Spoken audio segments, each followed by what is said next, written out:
अस्सलामुअलैकुम and welcome to my YouTube channel Dream Mathematics. हमने class 9 का कोर्स स्टार्ट किया है, जो कि हमारे पास चैप्टर नंबर 1 कंप्लीट हो चुका है। आज हम स्टार्ट करने जा रहे हैं चैप्टर नंबर 2। वो क्या है हमारे पास? Real and complex number. पहले हम ये सीखेंगे कि रियल नंबर हमारे पास क्या है, उसके बाद हम कम्प्लेक्स नंबर की तरफ जाएंगे।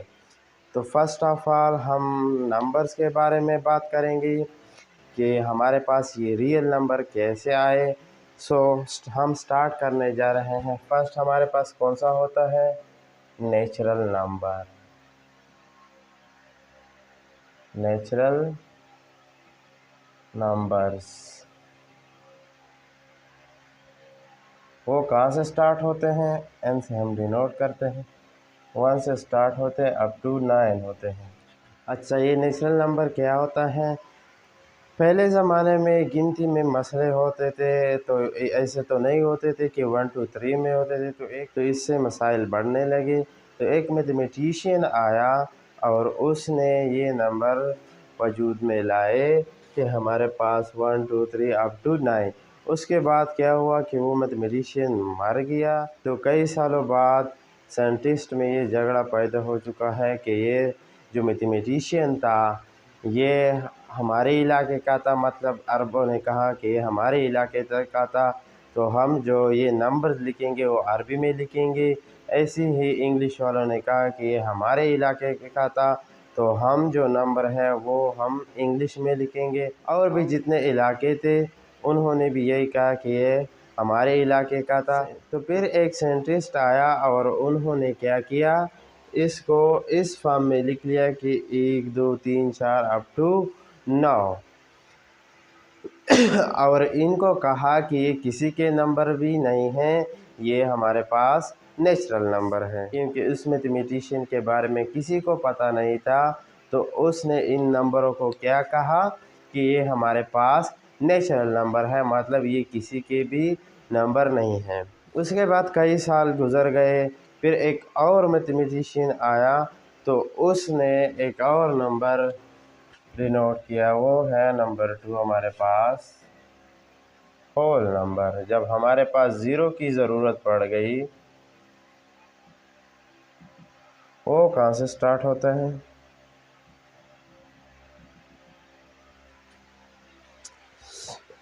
उसके बाद कई साल गुजरने के बाद हमारे पास एक और मैथमेटिशियन आया और उसने नंबर को आगे बढ़ाया।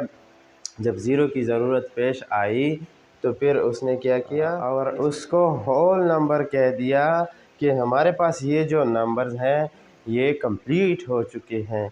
लेकिन फिर कई साल गुजरने के बाद जब नेगेटिव की ज़रूरत पड़ी, तो फिर नेगेटिव वाले आए और उसको हमने क्या कह दिया?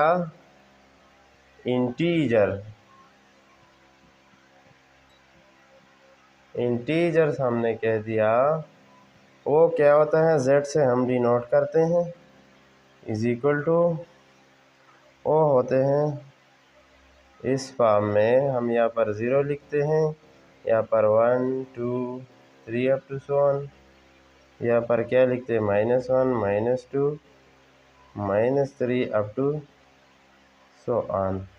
या ऐसे ही हम लिखते हैं r z is equal to 0 +-1 +-2 +-3 to so on. तो फिर हमारे पास क्या आया? इंटीजर आया, उसमें पॉजिटिव और नेगेटिव दोनों नंबर्स आए हैं। ऐसे ही हम इससे दो और सेट बना सकते हैं, जिसको हम कह सकते हैं कि पॉजिटिव इंटीजर तो ये पॉजिटिव वाले लिख लेंगे और नेगेटिव इंटीजर तो ये नेगेटिव वाले लिख लेंगे। इसके बाद क्या हुआ कि कई साल गुजरने के बाद एक मैथमेटिशियन आया और उसने नंबरों को आगे बढ़ाया। उसने एक और नंबर वजूद में लाया, वो क्या है हमारे पास? Rational number.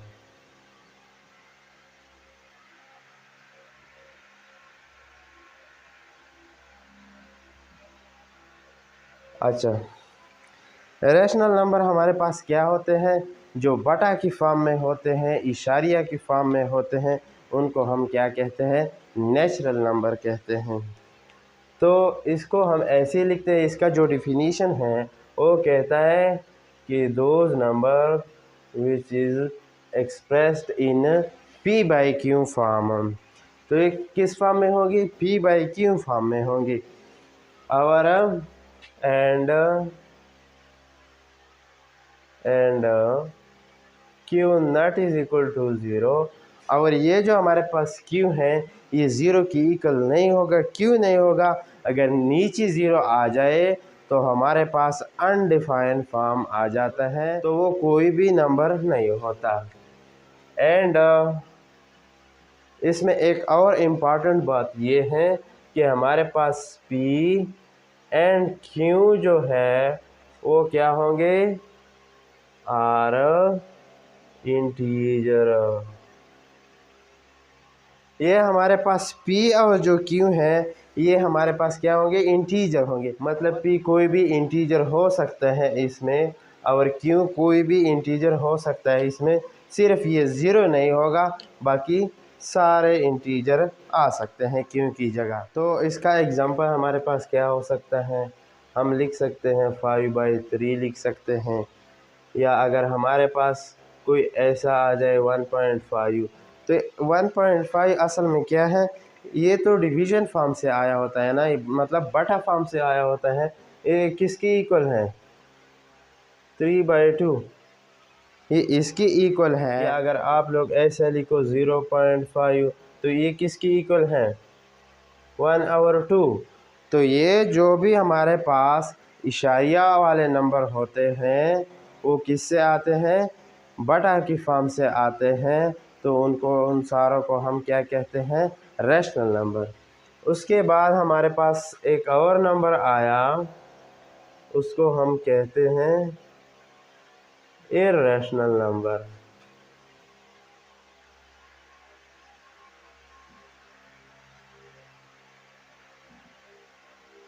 ये हमारे पास क्या होता है? विच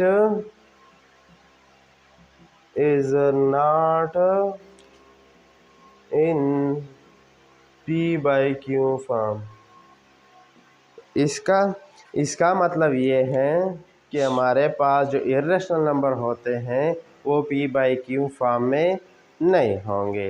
ये जो स्क्वायर रूट के जितने भी नंबर हैं वो हमारे पास इर्रेशनल है, लेकिन वो नंबर पॉजिटिव होने चाहिए। जैसा कि हमारे पास 3 स्क्वायर रूट, 5 स्क्वायर रूट, हमारे पास ऐसी ही 6 स्क्वायर रूट, ये सारे हमारे पास क्या है?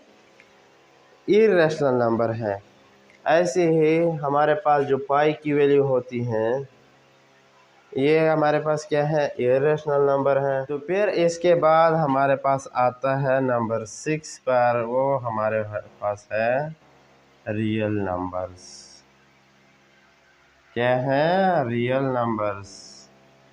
रियल नंबर्स हमारे पास हकीकी आदात को कहते हैं। इनमें क्या होता है कि the union of rational and irrational number is called real number. देखो ये नेचुरल नंबर जो है ये होल नंबर में होते हैं, होल नंबर जो है वो इंटीजर में होते हैं, इंटीजर जो है वो रैशनल नंबर में होते हैं। फिर रैशनल और इर्रेशनल को आपस में मिलाकर उससे हमारे पास क्या बन जाता है? रियल नंबर बन जाते हैं। The union of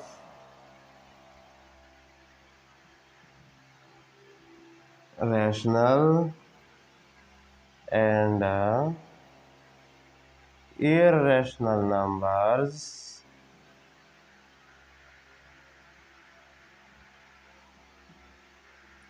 is called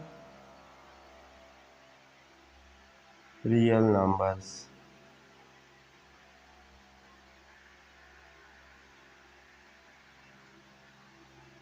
इसका रियल नंबर। तो ऐसे ही हमारे पास क्या आए? रियल नंबर आए। इस रियल नंबर के कंसेप्ट को आगे बढ़ाते हैं। फिर हमारे पास ये जो रियल नंबर है इनको हम एक लाइन पर शो करते हैं और उस लाइन को क्या कहते हैं, रियल नंबर लाइन। तो ये हमारे पास एक लाइन है, यहाँ पर हमारे पास क्या होता है, 0 होता है, 1 2 3 4। इसका मतलब है कि ये लाइन आगे जाता है, -1 -2 -3 -4, और इस साइड पर भी ये आगे जाता है। तो ये क्या है, हमारे पास रियल नंबर है। इन दो नंबरों के बीच हमारे पास बहुत ज़्यादा नंबर आते हैं, वो हमारे पास रैशनल फॉर्म में होते हैं या इर्रेशनल की फॉर्म में होते हैं। जैसे ही इन दो नंबरों के बीच बहुत सारे वैल्यू आ जाते हैं, क्योंकि इसमें इशारिया के वैल्यू आते हैं, स्क्वायर रूट के वैल्यू आते हैं, और भी बहुत सारे वैल्यू आते हैं। उसके बाद जब रियल नंबर का कंसेप्ट आगे बढ़ा तो हमारे पास क्या आया, ये जो हमारे पास कार्टेशियन कोऑर्डिनेट्स होते हैं जिसके ज़रिए हम ग्राफ बनाते हैं, वो भी कैसे आया, दो रियल नंबर लाइन को परपेंडिकुलर करके उससे हमारे पास कार्टेशियन कोऑर्डिनेट बन गया। ये क्या होता है, 1 2 3 4, -1 -2 -3, यहाँ पर -4। तो ये थे हमारे पास रियल नंबर। अब हम बात करते हैं कम्प्लेक्स नंबर की।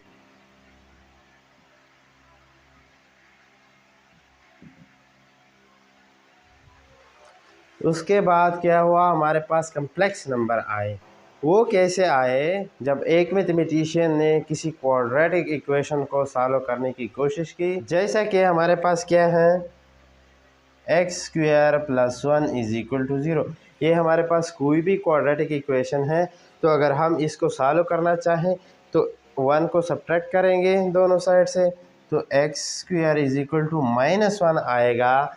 जब हम यहाँ स्क्वायर ख़त्म करते हैं तो हम क्या लेते हैं, स्क्वायर रूट लेते हैं दोनों तरफ, टेकिंग स्क्वायर रूट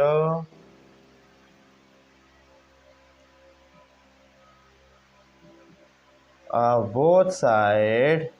तो क्या होगा, x² ये कैंसिल होंगे, यहाँ पर -1 स्क्वायर रूट आएगा, x = ±-1 स्क्वायर रूट।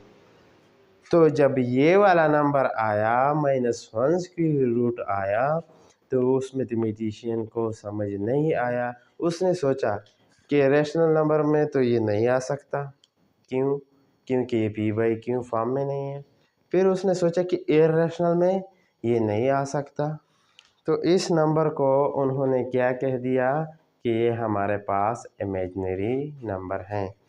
तो फिर उसने क्या किया, x = ±, इस -1 को हम इस तरह भी लिख सकते हैं, 1 × -1, क्योंकि फिर भी वही -1 आता है। x = ±, यहाँ पर 1 का स्क्वायर रूट अलग होगा और ये क्या होगा, -1 का स्क्वायर रूट अलग होगा। फिर इनसे क्या आता है, x = ±1 का स्क्वायर रूट 1 और -1 का स्क्वायर रूट को उसने क्या कहा, आयोटा। फिर x =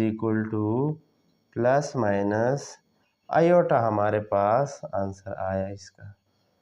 तो इसी को उस मैथमेटिशियन ने कम्प्लेक्स नंबर का नाम दे दिया कि जब हमारे पास ऐसा केस आ जाए, जब अंडर रूट और स्क्वायर रूट में नेगेटिव साइन आ जाए, तब हमारे पास आयोटा आता है, तब हमारे पास कम्प्लेक्स नंबर होते हैं।